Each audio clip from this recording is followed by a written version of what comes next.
Hello, good morning. So, katulad ka rin ba ng buhok ko na yan?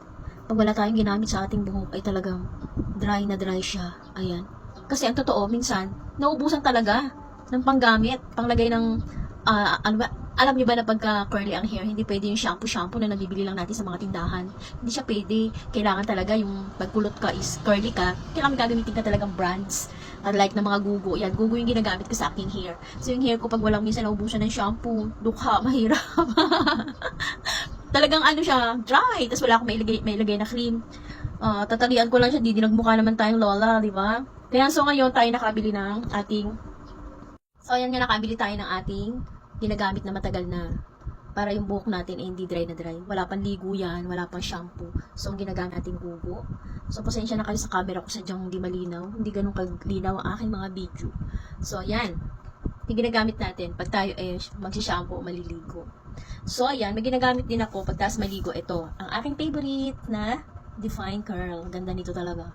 Hindi na to, wala nang kapalit. So, pagka naubos, dahil ito medyo mahal din. Ito rin, kaso wala na rin siya, ubus na.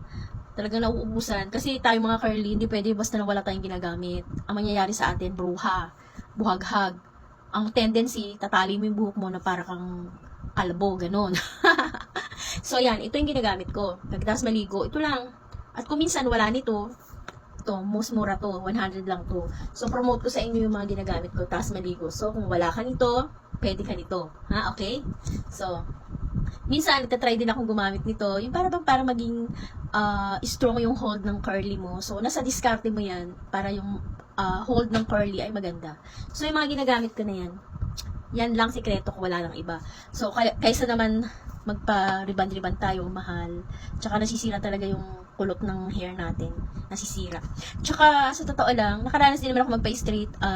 Sa edad kong 38, nagpa-straight ako. Unang straight ko, 38 years old na ako. Kasi sabi ko, inggit na inggit ako sa mga straight yung buhok. Samantalang ako, ito, lagi nakagapos yung hair ko. Parang hindi makakawala. Lagi nakatali. So, nung makapag-straight ako, halos 3 years yun, sunod-sunod. Ang ganda ng hair ni Lola, mahaba talaga. So, kaya lang ang problema, after 3 months, 6 months, andyan na naman siya, lumilitaw ang tunay na kulay. Na talaga tayo ay kulot, ay hindi may iwasan talaga. Kaya sabi ko, ano ko na nga lang yung pagkakulot ko, embrace ko na lang siya, mahalin ko na lang siya. Total, nakakita ako ng mga bagong ginagamit sa curly method. Ayan, medyo may kamahalan nga lang. Kailangan ayaw mo pariban, so alagaan mo yung hair mo. Yan. So, ligo muna tayo para makita natin yung maayos yung hair natin. So, yan, mga kakulot, huwag kayong mawala ng pag-asa. Maintain nyo lang yung ating gugo sa paglagas ng mga buhok. Ayan. Nalalagas yung hair natin, di maiwasan. Gumamit tayo nito. Ito yung conditioner natin. Okay? Ulitin ko ha. So, ito naman yung ginagamit kong Define Curl. Ito lang, napakaganda na. So, kung wala ka nito, dahil talagang pricey din siya, sumubukan nito.